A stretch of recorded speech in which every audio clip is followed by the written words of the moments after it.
This is our third and final video for older adults' social aspects. Okay, so now we're going to talk about frail older adults. The definition of this is older adults who have physical disabilities, are very ill, and may have cognitive or psychological disorders. This is a minority of the population over 65, but it does increase with age. The older you get, the more likely you are to become technically frail. Competence is declining, usually in multiple areas.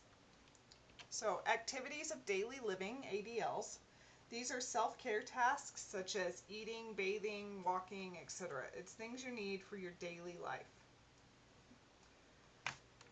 Instrumental activities of daily living, IADLs, are actions that require intellectual competence and planning. So which activities constitute these instrumental activities vary by culture, and they create different cultural perceptions of competence. For instance, in Western cultures, IADLs might be shopping for personal items, paying bills, making phone calls, taking your medications properly, keeping appointments, etc.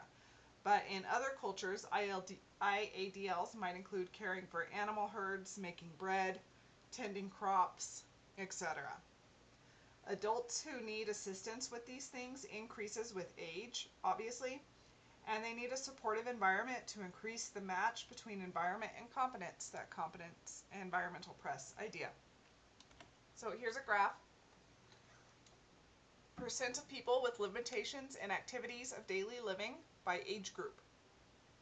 So you'll see the blue is 65 to 74 years old, the red is 75 to 84, and the green is 85 years and older. So in these basic activities of daily living, you see how much they increase as they get older. Okay, so 85 years and older are much more likely to have trouble with these daily living activities than adults 65 to 74. And the one that has the most problem is just walking. That's why you see so many people with walking aids.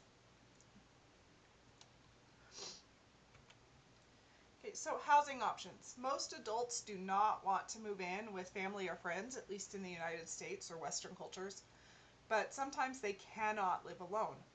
So which arrangement is best for these adults depends on their functional health, which is the ability to perform their ADLs and IADLs. As capabilities change, so might the optimal living situation. So we're going to go through a few options here. First is independent living.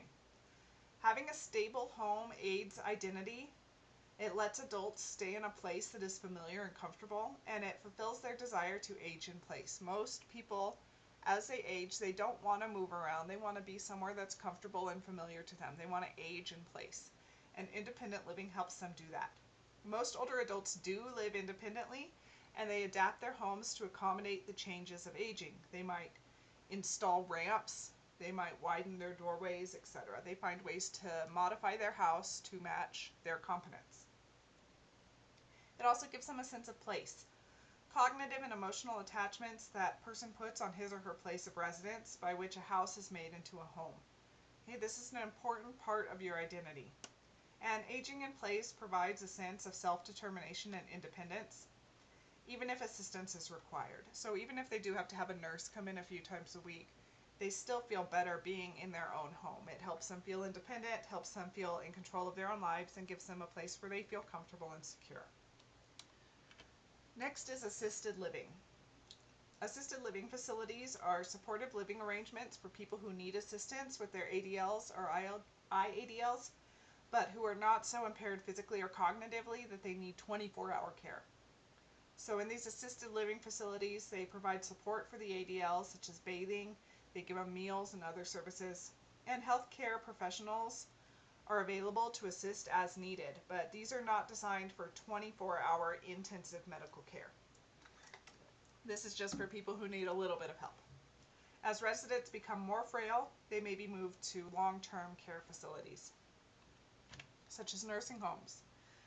Type of long-term care facility that provides medical care 24/7 using a team of healthcare professionals that includes physicians, nurses, therapists, etc. So this is a much more medical place, and it's for 24-hour care. Only about 5% of older adults live in nursing homes, Over their lifetimes, over 50% of women and 30% of men will spend some time in long-term care facilities. The gender differences are typically because older women take care of their partners at home, so the men get to spend more time at home being taken care of by their female partner. But then the woman has to relocate to long-term care once her partner is deceased and she needs help. There's no one to take care of her. Women live longer. A typical resident of a long-term care facility is female, over 85 years old, European American, and has a 50-50 chance of having dementia, depression, or both. Choosing a nursing home should be done carefully. Look at quality of life for the resident. Are the residents well groomed? Is the food good, etc.? Quality of care, staff members who respond quickly and efficiently. Safety and other issues such as outdoor areas. Nursing homes can be really, really expensive though, and a lot of times the children of these older adults can't afford it.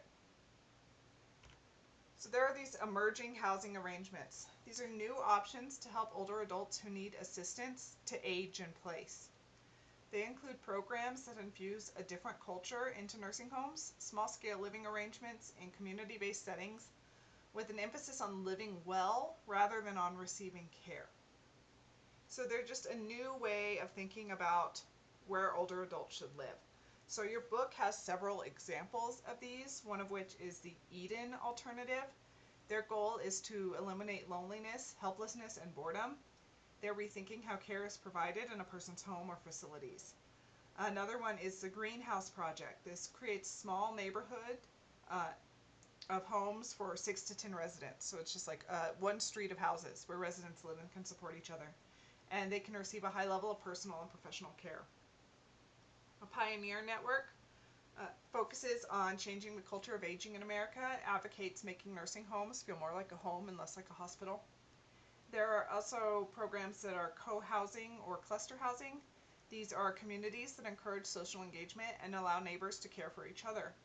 And they recognize that personal autonomy is important. And these alternatives will become more important as the baby boomers age, and not all baby boomers are going to be content to live in assisted living or nursing homes. So we might see more and more of these alternatives appearing. We do have to be very wary of elder abuse and neglect. This is difficult to define precisely. It could include physical abuse, sexual abuse, emotional, psychological abuse, financial or material exploitation, which is very common, abandonment, neglect, or self-neglect. So perhaps 1 in 4 vulnerable older adults are at risk for some type of abuse. The most common are neglect or exploitation, but very few cases are reported. Neglect is the most common of those that are. Addressing the issue of elder abuse requires culturally sensitive approaches. It can be a taboo issue, but it does need to be addressed. Identifying it and reporting it are very important. So here's your quest for this lecture. Look up one of the facilities mentioned in your text or another one that you can find that is rethinking care for older adults. What are they doing that is different and why? What benefits does it have? Social Security and Medicare. So programs such as Social Security and Medicare were important social changes for older adults. The costs of these programs are skyrocketing, but they're so popular that many politicians won't even discuss reforming them. If someone just mentions Social Security, it could be political suicide.